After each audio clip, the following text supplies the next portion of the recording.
Welcome to Bee's Travelogue episode 71. I was down to the wire with the last few days in South Korea. It was my second to last Sunday in Korea, and so in the afternoon I caught the bus to just north of Mokpo to go to the birthplace of Zen Master Chui. It was a beautiful sunny afternoon with blue sky, and I had to walk from the bus stop to the tea museum. The walk through the countryside was very peaceful and enjoyable. I got close to the rice fields, I saw many fruits on trees, and tiny wildlife.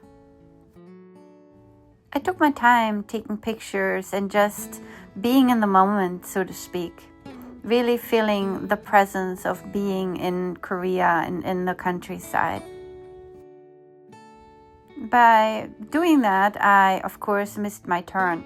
All of a sudden, I came to this water and started to look at my map to say, where am I? And that's when I realized that I had somehow missed a side road that I needed to take. So I walked all the way back until I got to the right spot. I noticed beautiful flowers along the way. And like I said, this was the 20th of October.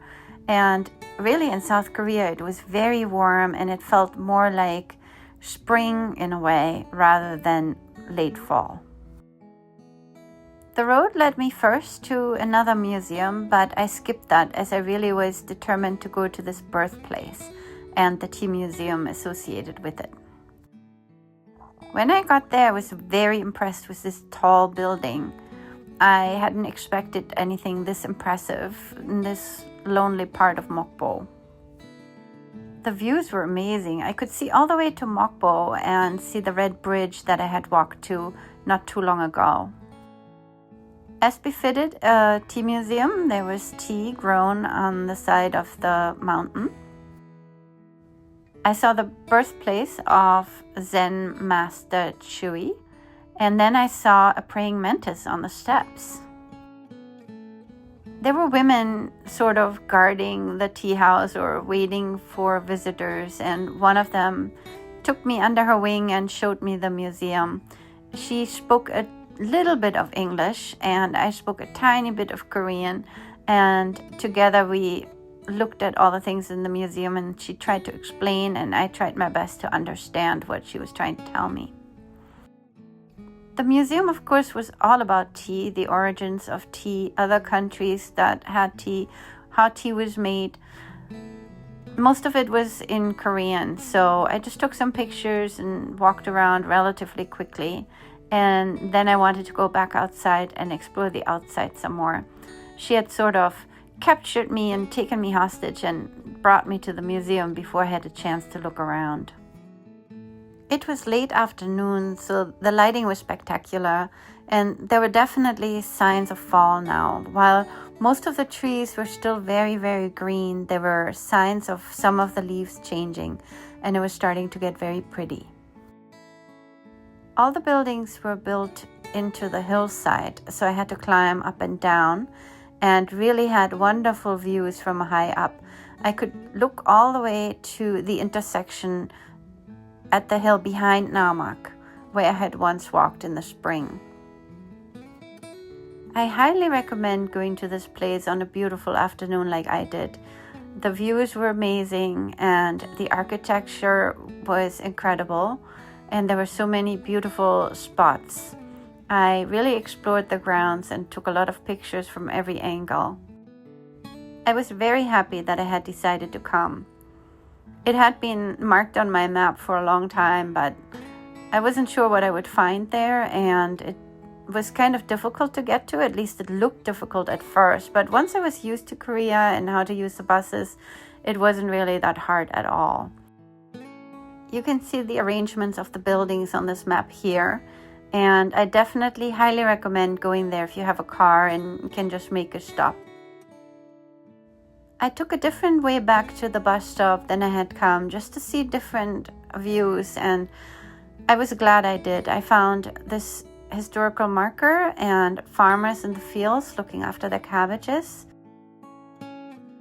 the sun was going down, so the rice fields were very beautiful in this light.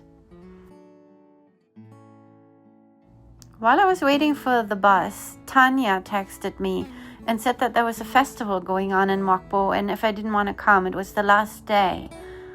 And since it was my last day really in Mokpo where I could do something, I just decided that if the bus came and it was the bus that would go to Mokpo, I would just go in and see her, even though I was really tired already. We had a wonderful sunset, and I got off at the train station, and Tanya met me. And then we walked into downtown where all the museums were lit up and open to the public for free. So we first went into the music museum that Tanya had wanted to see for a while and walked around.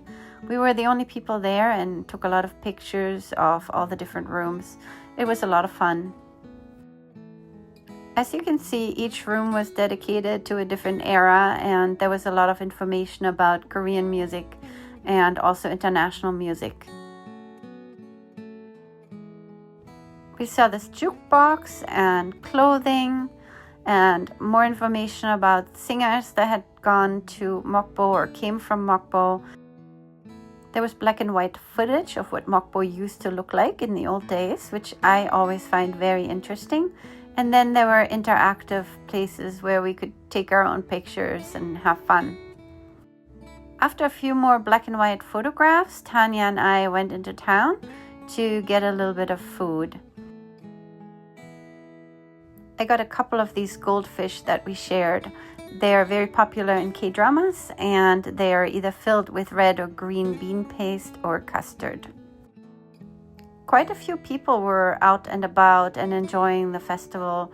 There were booths where you could buy things or just for free practice your Korean calligraphy. So I just tried a little bit and wrote my son's and daughter's name in Korean. There were also art exhibits. You could buy things or you could see how the artists were making the art. Some of this was taking place in the old school building where Tanya's husband had actually gone to school as an elementary school student. And then outside there was this man creating all these bubbles for the children. There was a lot of excitement going on. We then walked further and came to this building that we had both seen from the outside, but had never been inside or didn't know that we could go inside. So this time we found all these beautiful stones and other art exhibits. This is a crazy looking tiger. There was quite a bit of interesting rock art in this museum. Special carvings like this fish and this boat and this jade rock of a mountain landscape. I also enjoyed looking at the paintings. I like these room dividers. I was glad I got to see the museums and the artwork in Mokpo. It was hard to believe that I had only 10 days left.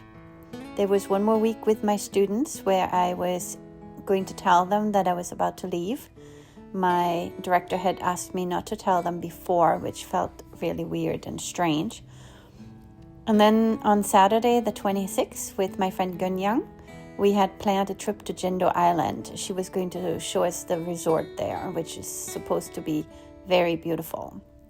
So Tanya and I left the museum, did a final trip through the crowded streets, and then I took the bus back to Namak. This had been a long day, and she went back home. Please join us for the trip to Jindo and Purple Island. Thank you for watching.